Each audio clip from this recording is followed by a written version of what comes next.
For Armaan, Rabbi.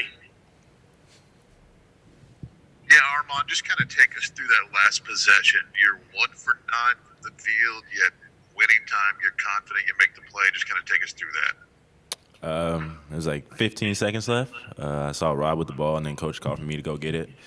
He called a play for me to basically, it's like an ISO, race, fake the screen, created kind of a diversion. Lucas stepped out a little bit. I got going downhill and saw him leaning and hit a step back and just let it go. My teammates had ultimate confidence in me. Coaches had confidence in me to get the ball in that moment, and, it just paid off. Dustin.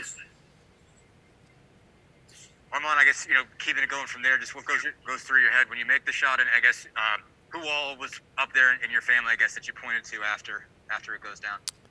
My mom, my brothers, my niece, and a couple family friends.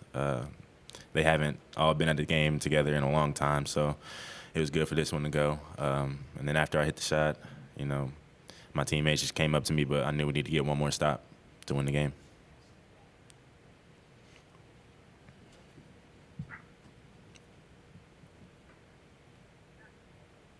Tom. Armand, you guys, you and Rob and Al were at one point 1 for 23 shooting in the game. But then you made your last two, and Rob hit that big three at the end. Tell me a little bit about what your confidence level is like through the course of 37 minutes when you guys are all kind of having a hard time scoring at the same time.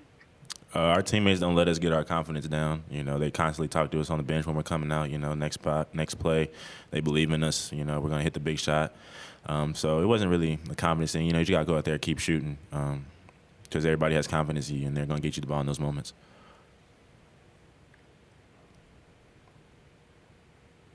Zach. I guess Armand, to ask about Race for a second. I know you guys have thrown some different coverages at guards at these last couple games, and he's gotten some points, but he's had to maybe be a little bit less efficient to do it.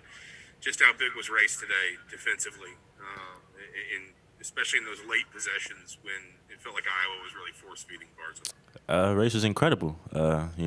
Every time, both times we played him, he's done a solid job on him. I know it's a tough cover to handle by yourself, but he stepped up to the challenge every game. And, just battled his heart out, left it all on the floor. Good job, Race. Appreciate it. Last two questions will be for Race, Dustin, and Mike Pegram.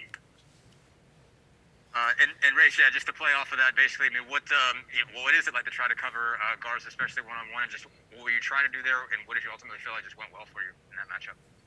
Guarding Garza is a challenge. You really just got to give him different looks. He's a great player, so you really just got to focus on giving him different looks and not really letting him feel you, and just really focusing on trying not to let him get the ball in the first place. So if you can let him not get the ball, then it's no offense for him. So that's really what I was focusing on, just different looks and trying not to let him catch it. Last question, Mike Pegram. Hey, Race, you played a lot of the game with 4 freshmen on the floor, and talk about the lift that they provided, and do you feel that extra energy from those young guys? Definitely. Props to the young guys. They bring it to practice every single day. Even when they weren't getting the minutes they wanted to, they brought it every single day, and that's just showing the work they put in, day out. You see them in the gym, Anthony, Leo, Trey, Christian, Jordan. They come to the gym nonstop, off days, late nights, stay in the gym, working. So, I'm just so happy for them seeing the work pay off. All right, guys, thank you.